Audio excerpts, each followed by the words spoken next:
Cabinet मंत्री अनिल राजभर शुक्रवार 4 अगस्त को अपने विधानसभा शिवपुर क्षेत्र में भ्रमण के दौरान ढाब क्षेत्र के कई गांवों में विभिन्न परियोजनाओं का निरीक्षण किया। मौके पर मौजूद अधिकारियों को निर्देश भी दिया। मंत्री अनिल राजभर शुक्रवार को सुबह 11 बजे शिवपुर विधानसभा के सबसे पिछड़े इलाके में गिने जाने वाले ढाब क्षेत्र के दौरे पर थे। उनके साथ उनके समर्थक, पार्टी की विभिन्न इकाइयों के पदाधिकारी और अधिकारी भी साथ थे। गौरतलब है कि बारिश के दिनों में ढाब क्षेत्र में तमाम तरह की परेशानियां वहां के निवासियों को झेलनी पड़ती है, लेकिन इस बार औसत से कम बारिश की वजह से उस क्षेत्र में परेशानियां तो नहीं दिखाई दे रही, लेकिन प्रकृति प्रदत्त परेशानियों के आने का कोई समय नहीं होता। यह कभी भी आ सकती है। वर्षों से क्षेत्र की इस समस्याओं को लेकर मंत्री अनिल राजभर का कहना है कि बहुत ही जल्द इन परियोजनाओं के प्रस्ताव पास करा लिए जाएंगे और इस संदर्भ में संबंधित मंत्रियों से भी वार्ता हो चुकी है। लिहाजा बहुत जल्द ढाब क्षेत्र की इन बड़ी समस्याओं को सुलझा लिया जाएगा। उन्होंने प्रखर पूर्वांचल से बात करते हुए कहा कि आप अपने विधानसभा में हैं और इस सड़क से गए, इसको लेकर के आपने करीब 7-8 महीने पहले यहाँ के लोगों को वादा किया। क्या स्थिति है? वादा तो देखिए हमारी प्राथमिकता में रहा है और ऐसा नहीं है कि क्षेत्र के लोगों ने कभी कहा, लेकिन पहले दिन से मेरा ये प्रयास रहा है कि ये बनारस का, मुझे लगता है कि सबसे पिछड़ा क्षेत्र इसको मानते हैं ढाब क्षेत्र। मेरी प्राथमिकता ये है कि आने वाले दिनों में मैं बनारस का सबसे विकसित क्षेत्र इसको बनाना मैं चाहता हूँ और उस बात को लेकर 2-3 बड़ी परियोजनाओं पर मैं काम कर रहा हूँ। एक, जो सड़क ढाब क्षेत्र को जोड़ती है, बाढ़ के दिनों में अक्सर संपर्क लोगों का कट जाता है, टूट जाता है। इस नाते हम लोगों ने ये प्रस्ताव किया है, कार्रवाई चल रही है। ये पूरी सड़क, इसको 7 मीटर चौड़ा करने का हम लोगों ने प्राविधान किया है और जहाँ जहाँ सड़कें बारिश के दिन में बाढ़ में डूबती है सड़क, वहाँ सड़क को उठाकर या पुल बनाकर वहाँ ऐसी व्यवस्था जनता को हम लोग देना चाहते हैं कि बाढ़ चाहे कितनों बड़ी आ जाए, लेकिन बाढ़ के ढाब के क्षेत्र के लोगों का संपर्क शहर से न टूटे न कटे, वो जुड़े रहे। तो अभी डीपीआर बन गया है, शासन में गया है, 248 करोड़ का करीब डीपीआर बना है।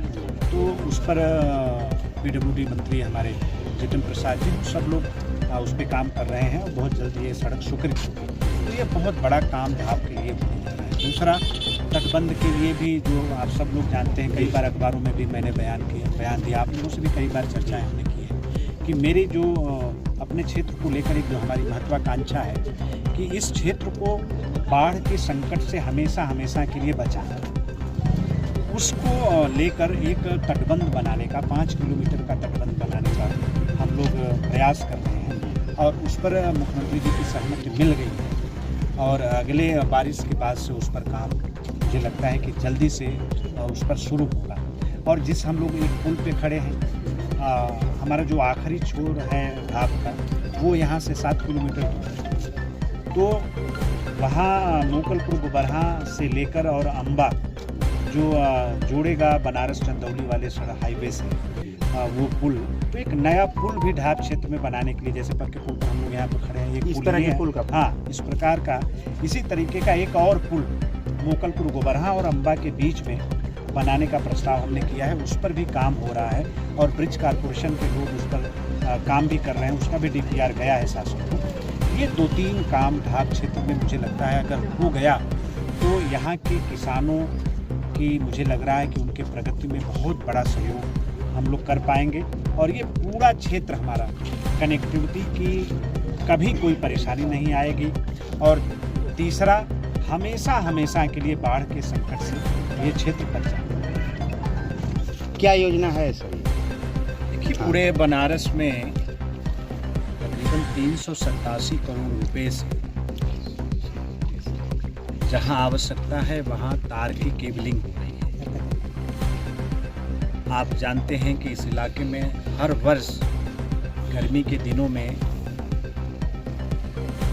आग लगती है, तार टूटना, जर्जर, और उससे किसानों की फसलों की कितनी बड़ी क्षति होती है, हम सब लोग उस बारे में बहुत अच्छी तरीके से जानते हैं। तो इसी क्रम में आज अम्बा पर जो वहाँ 10 लाख रुपए से यहाँ केबलिंग का कार्य यहाँ पे आज से प्रारंभ हो रहा है। बहुत जल्दी ये ख़त्म हो जाएगा। इस योजना जो चल रही, हम लोगों का ये प्रयास है कि जल्द से जल्द जो हमारे ग्रामीण इलाके हैं जहाँ इस तरह की आवश्यकता है, तो इससे पूरी तरीके से इस योजना से ग्रामीण इलाके को हम लोग आच्छादित कर सकें, ताकि कोई घटना दुर्घटना भविष्य में न घट सके और हमारे किसान की फसल भी सुरक्षित रह सके। तो क्या फायर स्टेशन वगैरह की भी योजना है? फायर स्टेशन एक अलग चीज़ है। अभी मैं प्रयास कर रहा हूँ कि एक फायर स्टेशन इस इलाके में लगे और वो पूरे ढाब क्षेत्र को और जादूपुर के इस पूरे इलाके को वो कवर कर सके। प्रयास कर रहे हैं उसमें, और उसमें सबका सहयोग है। मुझे लगता है कि जल्दी से फायर स्टेशन भी हम